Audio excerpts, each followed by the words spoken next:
জয় শ্রীকৃষ্ণ। রাধে রাধে। জয় মা সরস্বতী দেবীর জয়। 23শে জানুয়ারি 2026 শুক্রবার দিন বাংলায় 9 মাঘ পড়েছে বাগদেবীর পূজা অর্থাৎ শ্রী শ্রী পঞ্চমী তিথি, যাকে বলা হয় বসন্ত পঞ্চমী। মাঘ মাস এমনিতেই পুণ্যের আর পবিত্রের, আর এই মাঘ মাসেই পালিত হয় পঞ্চমী তিথিতে শ্রী শ্রী সরস্বতী দেবীর পূজা। তা অত্যন্তই শুভ এবং পূর্ণ পবিত্র বিশেষ দিন বলা হয়েছে এটিকে। এত পুণ্যময় এবং পবিত্র দিনে, মঙ্গলময় দিনে আপনারা বিশেষ করে এই একটি খাবার অবশ্যই খাবেন। মা লক্ষ্মী ও মা সরস্বতীর কৃপায় সংসারে সমৃদ্ধ আসবে, সারা বছর অর্থ আসবে। আপনি আর আপনার পরিবারের সবাই সুস্থ এবং নীরোগ থাকবেন, সুরক্ষিত থাকবেন। বছরের অন্যতম তিথি হচ্ছে বসন্ত পঞ্চমী। এই বসন্ত পঞ্চমীর দিন কিছু খাবার খাওয়া যেমন আমাদের জীবনের পক্ষে খুবই ভালো বলে বিবেচিত হয়, আর এরই পাশাপাশি তেমনি কিছু খাবার একদমই খাওয়া উচিত নয়। বিশেষ করে মাঘ মাসের সরস্বতী পূজার দিন ভুলেও খাবেন না এই 3টি সবজি। নানান রোগ ব্যাধি, চরম আর্থিক কষ্ট এবং সংসারে অশান্তি আর দুর্ভাগ্য আসবেই আসবে। সনাতন হিন্দু শাস্ত্র মতে মাঘ মাসের সরস্বতী পূজা তথা বসন্ত পঞ্চমীর তিথিকে অত্যন্তই পবিত্র দিন হিসাবে বিবেচিত হয়। এই দিন প্রয়াগে বিশেষ করে স্নান অনুষ্ঠিত হয়। এই কারণে বসন্ত পঞ্চমী মহাকুম্ভের পূর্ণ স্নানের তিথি হিসাবেও পরিচিত। ব্রহ্ম বৈবর্ত পুরাণে বলা হয়েছে, ভগবান ব্রহ্মার মুখ থেকে দেবী সরস্বতীর আবির্ভাব ঘটে এই পঞ্চমী তিথিতেই। তাই এই দিনটি বিদ্যার সূচনা, জ্ঞান অর্জন ও সৃজনশীলতার জন্য সর্বশ্রেষ্ঠ বলেই গণ্য। পদ্মপুরাণে উল্লেখিত আছে যে বসন্ত পঞ্চমীতে সরস্বতী পূজা করলে বাক শুদ্ধ অর্থাৎ বাক্য শুদ্ধি, স্মৃতিশক্তি ও প্রজ্ঞা বৃদ্ধি পায় এবং অজ্ঞতার অন্ধকার নাশ হয়।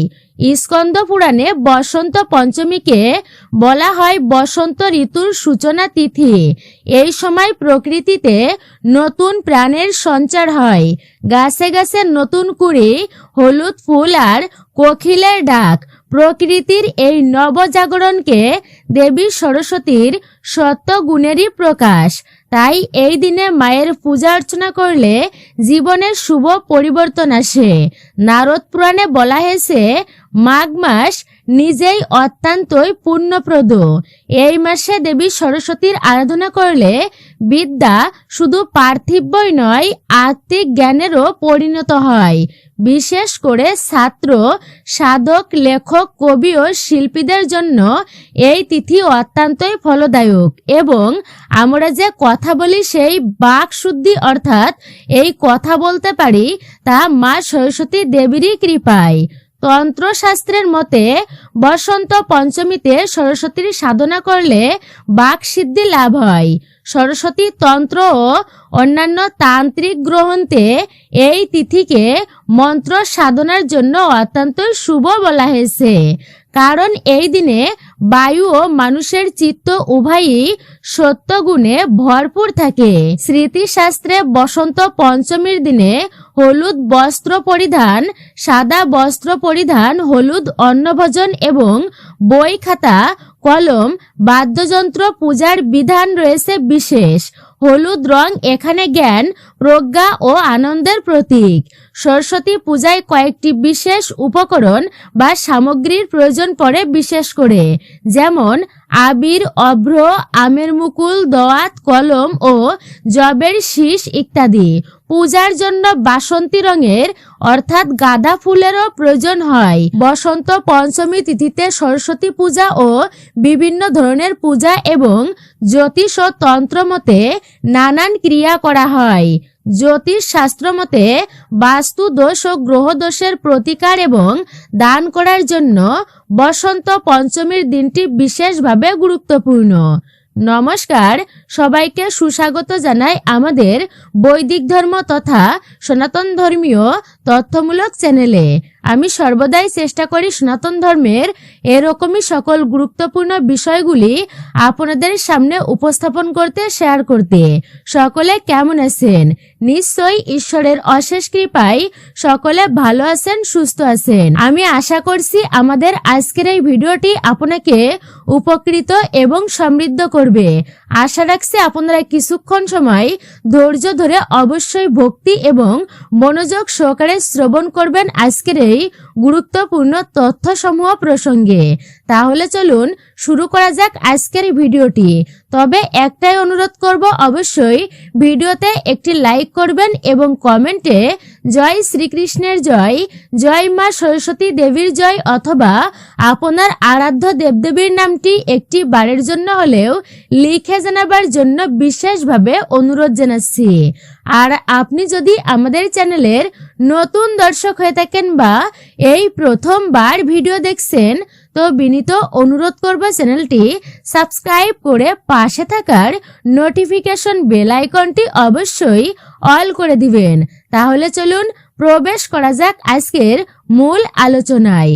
তবে অবশ্যই আপনারা ভিডিওটি সম্পূর্ণই শ্রবণ করবেন, একদমই স্কিপ করে নয়। স্কিপ করে শ্রবণ করলে অর্থাৎ মূল্যবান বিষয়গুলি বাদ পড়ে যেতে পারে। তাই ভক্তিতে মনোযোগ সহকারে অবশ্যই শুরু থেকে শেষ পর্যন্ত আপনারা শ্রবণ করুন। একজন সনাতনী বোনকে আপনারা সাপোর্ট করবেন আমি আশা রাখছি। আজকে আমরা জানব স্বয়ং ভগবান শ্রীকৃষ্ণের বলা সরস্বতী পূজার দিন আপনারা কি কি খাবার খাবেন এবং কি কি খাবার ভুলেও খাবেন না, আর কি খাবার অবশ্যই খেতে হবে, কি কি কাজ করবেন আর কি কি কাজ আপনারা ভুলেও করবেন না এই দিনে।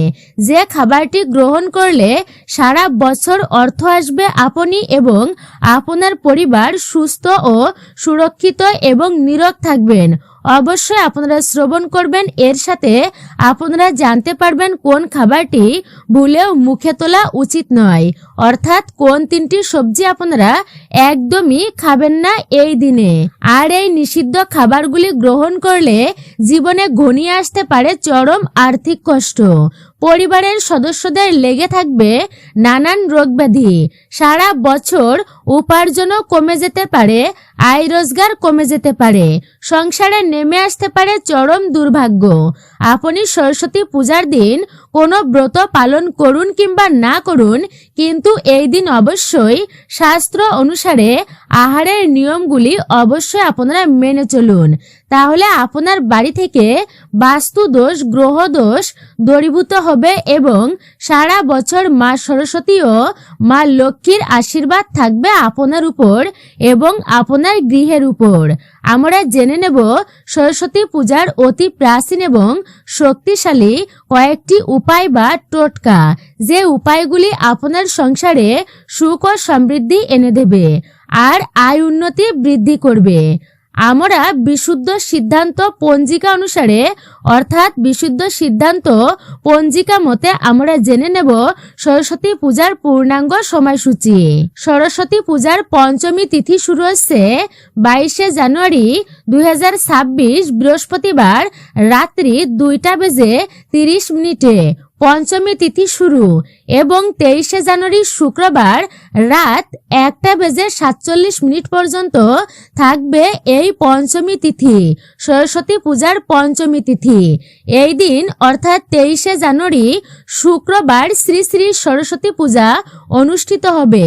অঞ্জলি দেওয়ার শুভ সময় হলো শুক্রবার সকালে সূর্যোদয় থেকে শুরু করে 9:04 পর্যন্ত এবং পুনরায় বেলা 1:48 পর্যন্ত, অর্থাৎ সূর্যাস্ত বা 5:13 মধ্যে।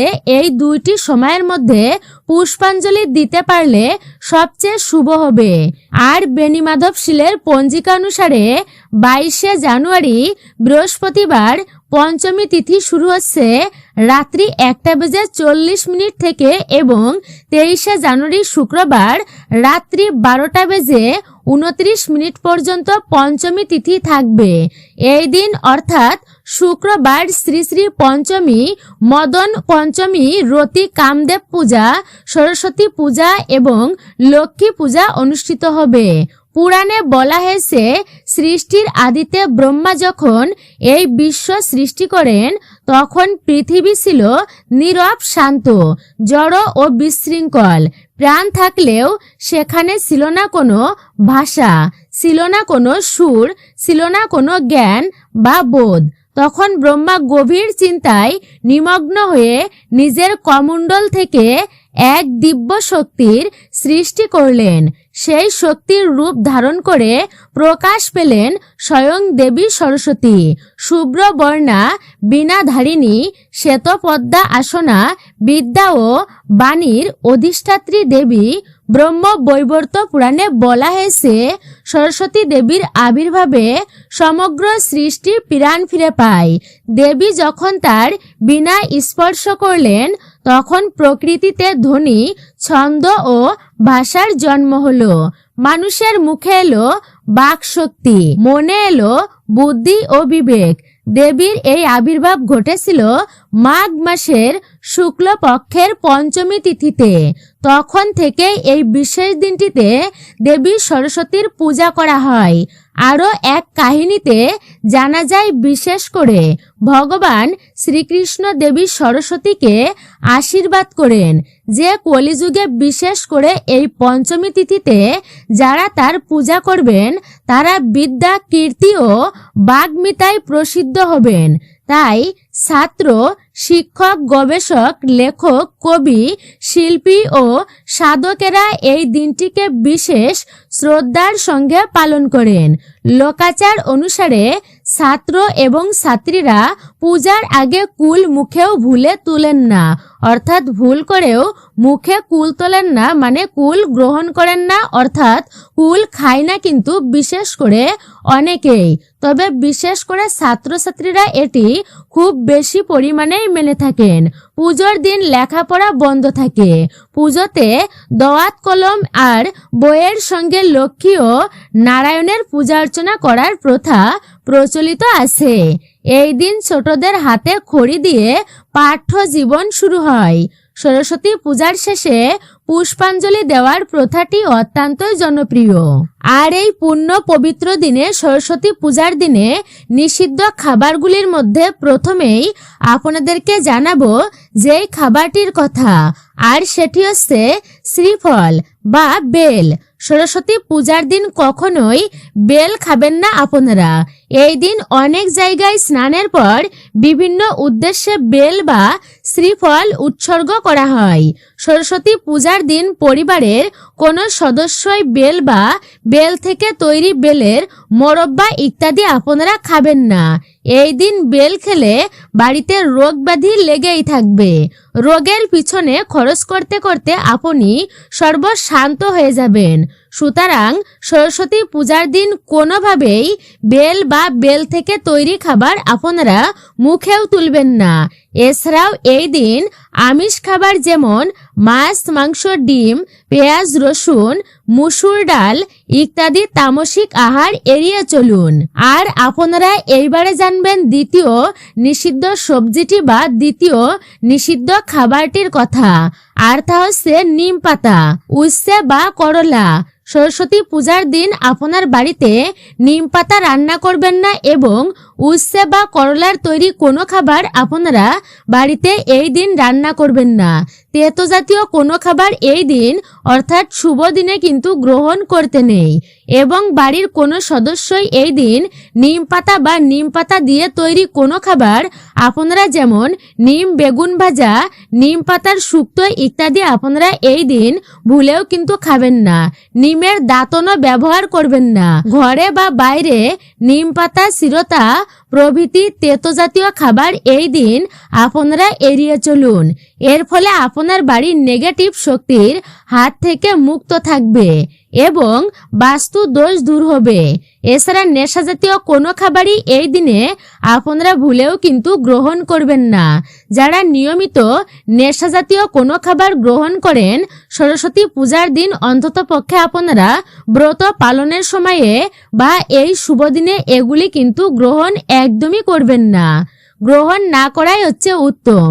এছাড়া সরস্বতী পূজার দিন আপনারা পরনিন্দা, পরচর্চা, সমালোচনা, মিথ্যা কথা বলা, মিথ্যা ভাষণ, ক্রোধ, কলহ এবং স্ত্রী সহবাস অর্থাৎ স্ত্রী মিলন সম্পূর্ণরূপে নিষিদ্ধ। এছাড়া সরস্বতী পুজোর দিন অবশ্যই শাস্ত্র ও লোকাচার অনুযায়ী সাত্ত্বিক, হালকা ও শুদ্ধ আহার গ্রহণ করা উচিত। দেবী সরস্বতীর সত্যগুণের অধিষ্ঠাত্রী তিনি, তাই এই দিনের খাদ্য ও সরলতা ও পবিত্রতার গুরুত্ব রয়েছে খাদ্যে। তাই এই দিনে মুগের ডাল ও চাল দিয়ে রান্না করা সাধারণ খিচুড়ি সর্বাধিক প্রচলিত। এতে ঘি, আদা ও অল্প জিরে ব্যবহার করা উচিত, তবে বেশি পরিমাণ মশলার ব্যবহার একদমই করবেন না আপনারা। যারা খিচুড়ি খান না তারা সাদা ভাতের সঙ্গে আলুর তরকারি, কপির তরকারি, লাবড়া বা অনেক বাড়িতে পাঁচমিশালি তরকারি খাওয়া হয়ে থাকে। এই দিন কমলার ভোগ, মতিচুরের লাড্ডু, বেসন লাড্ডু, মুগের বরফি, প্যারা ইত্যাদি হলুদ রঙের মিষ্টি খাওয়া অত্যন্তই শুভ বলে মানা হয়। খিচুড়ি, লাবড়া, চাটনি, পায়েস এগুলো সরস্বতী পূজার দিন অবশ্যই দেবী সরস্বতীর ভোগ হিসাবে আপনারা নিবেদন করে পরে প্রসাদ রূপে গ্রহণ করবেন। অনেক বাড়িতেই এই দিনে নানান সবজি দিয়ে গোটা সেদ্ধ রান্না করা হয় এবং পরের দিন পালিত হয় শীতল ষষ্ঠী। সনাতন হিন্দু শাস্ত্র অনুসারে সরস্বতী পূজার দিন তৃতীয় যে সবজিটি ভুলেও খাবেন না তা নিষিদ্ধ হয়েছে, আর তা হচ্ছে মূলা। সরস্বতী পূজা বা মাঘ মাসে বিশেষ করে মূলা খেতে নেই। সরস্বতী পূজার দিন লাল বা সাদা মূলা এবং এর থেকে তৈরি তরকারি বা অন্য কোনো খাবার আপনারা খাবেন না। এছাড়া মাঘ মাসে মূলা খেলে গ্যাস, বদহজম, বমির মতো সমস্যা দেখা দিতে পারে এবং মাঘ মাসে মূলার মধ্যে একটি বিশেষ ধরনের জীবাণুর সংক্রমণ ঘটে। এই সময় মূলা খেলে এই জীবাণু মানুষের রক্তের সাথে মিশে গিয়ে প্রজনন ক্ষমতা কমিয়ে দেয়। এর ফলে সন্তানহীনতার রোগ দেখাও দিতে পারে। তাই আয়ুর্বেদ শাস্ত্রে সবাইকেই বলছি মাঘ মাসে মূলা খেতে নিষেধ করা হয়েছে। এছাড়া সরস্বতী পূজার দিন সকল প্রকার ক্ষৌরকর্ম ও নখ কাটা থেকে আপনারা বিরত থাকুন। সরস্বতী পূজার দিন কোন খাবার আপনাদেরকে খেতে হবে অবশ্যই আপনারা সেটা জানবেন। সেটা জানার আগে খুব দ্রুত আমরা জেনে নেব বসন্ত পঞ্চমীর বিশেষ সেই শক্তিশালী উপায় সম্পর্কে আমরা একটুকু জেনে নিই, যে উপায়গুলি করলে আপনার সমস্যা, সংসারের সুখ, শান্তি, সমৃদ্ধি আসবে, সমস্যাগুলি দূরে যাবে। প্রথম উপায়টি হচ্ছে সরস্বতী পূজার দিন নতুন হলুদ বা সাদা খাতা ও কলম দেবীর চরণে অবশ্যই অর্পণ করিয়ে পূজা অর্চনা করুন। খাতার প্রথম পাতায় আপনারা লিখুন ওম সরস্বত্যই নমঃ, ওম সরস্বত্যই নমঃ, ওম সরস্বত্যই নমঃ। অবশ্যই আপনারা একটি বারের জন্য হলেও এই কথাটি আপনারা একবার হলেও লিখে রাখুন খাতার উপরে, বা আপনারা 3 বারও লিখতে পারেন এই নামটি, দেবী সরস্বতীর নাম। আর এর ফলে শিক্ষার্থীদের মা সরস্বতীর কৃপা বর্ষিত হয় তাদের উপর এবং অন্যান্যদের আয়ের পথ খুলে যায়। দ্বিতীয় উপায়টি হলো আপনি নিজে হলুদ বা বাসন্তী রঙের পোশাক পরে পূজা অর্চনা করবেন। এটি করলে সৌভাগ্য ও কর্ম সাফল্য বৃদ্ধি পায়। স্কন্দ পুরাণে হলুদকে বসন্ত ও সমৃদ্ধির রং বলা হয়েছে। আর তৃতীয় উপায়টি হলো একটা হলুদ কাপড়ে অল্প চাউল আর সামান্য হলুদ বেঁধে পূজার সময় মা সরস্বতী দেবীর সামনে এটি রাখুন। পূজা শেষে তা ঘরের আলমারি বা আপনার ক্যাশ বাক্সে এটি রেখে দেবেন। এর ফলে সংসারে আয়ের ধারাবাহিকতা বজায় থাকে। এবার আসছি চতুর্থ উপায়ের কথা আপনাদেরকে জানাতে। সরস্বতী পূজার দিনে আপনারা আপনার সাধ্যমতো খাতা কলম বই বা মিষ্টি দান করলে সেই পুণ্য থেকে কর্ম ও উপার্জনের উন্নতি হয়। সরস্বতী পূজায় টোটকার মূল কথা হলো বিদ্যাকে সম্মান করা, নিজের মনকে শুদ্ধ রাখা, সামর্থ্য অনুযায়ী দান ও সংযম পালন করা। এই তিনটির সমন্বয়েই মা সরস্বতীর কৃপা স্থায়ী উন্নতি আসে। সরস্বতী পূজার দিন পরিবারের সবাই একটুকু হলেও আপনারা খাবেন সজনে ফুলের তরকারি। অর্থাৎ শাস্ত্রে বলা হয়েছে এই দিন সজনে ফুলের তরকারি খেলে শরীরের সাত্ত্বিক গুণ বৃদ্ধি পায় এবং পজিটিভ এনার্জিকে আকর্ষণ করে, অর্থাৎ ইতিবাচক শক্তি বৃদ্ধি পায়। তবে সেই তরকারি যেন নিরামিষ হয়। অবশ্যই তা মা লক্ষ্মী, ভগবান কৃষ্ণ এবং মা সরস্বতীকে নিবেদন করে তবে আপনারা খাবেন। এই সবজিটি খেলে মা সরস্বতী ও মা লক্ষ্মীর কৃপায় সারা বছর অর্থ আসবে এবং আপনি আর আপনার পরিবার সুস্থ থাকবেন, নীরোগ থাকবেন, সুরক্ষিত থাকবেন। আশা করছি আপনারা সমস্তটাই বুঝতে পেরেছেন আর আশা করছি আপনারা একটুকু হলেও উপকৃত এবং সমৃদ্ধ হয়েছেন। ভগবান শ্রীকৃষ্ণ, ভগবান নারায়ণ, মা লক্ষ্মী এবং মা সরস্বতীর কৃপায় আপনারা সুস্থ থাকুন, ভালো থাকুন, এই প্রার্থনাই করি। তো মূলত আজকের ভিডিওটি আমরা এখানেই সমাপ্ত করছি। আমাদের বৈদিক ধর্ম চ্যানেলের আজকের মূল্যবান ভিডিওটি আপনাদের কেমন লেগেছে অবশ্যই মতামত জানাতে একদমই ভুলবেন না। চ্যানেলে নতুন হলে অবশ্যই চ্যানেলটি সাবস্ক্রাইব করে পাশে থাকা নোটিফিকেশন বেল আইকনটি অবশ্যই অল করে দিবেন। কমেন্টে অবশ্যই আপনি ভক্তিতে জয় মা সরস্বতী দেবীর জয় এবং আপনার ইষ্ট বা আরাধ্য দেবদেবীর নামটি অবশ্যই একটি বারের জন্য হলেও লিখে জানাতে একদমই ভুলবেন না। নিশ্চয়ই একটুকু হলেও আপনি উপকৃত হয়েছেন। তো সকলে অবশ্যই সনাতনী বোনকে আপনারা সাপোর্ট করবেন আমি আশা রাখছি। সকলে ভালো থাকুন, সুস্থ থাকুন। পরবর্তীতে আপনাদের সাথে কথা হবে নতুন কোনো ভিডিওর বিষয় প্রসঙ্গে।